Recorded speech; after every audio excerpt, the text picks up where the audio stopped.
Using header tags effectively.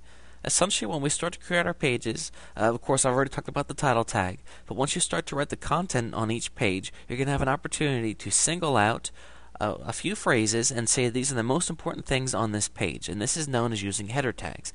If we look here, we can see that to use a header tag, simply use the syntax h1, and then of course we have the closing here with the slash and then h1 again. You can use header tags h1, h2, h3, h4, and 5.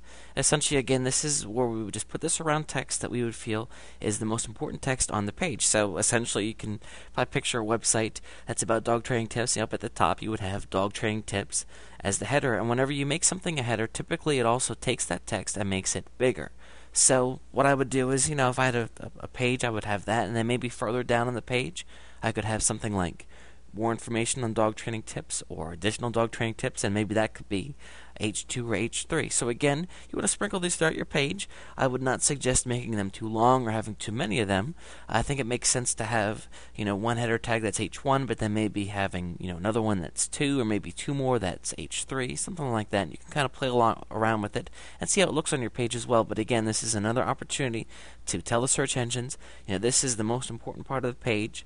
And what I like to do is, I do the keyword research to attack a certain phrase, and then I go through and I use the title tags, and I also make sure that I use the header tags to really highlight that specific keyword phrase that I'm trying to rank that page for.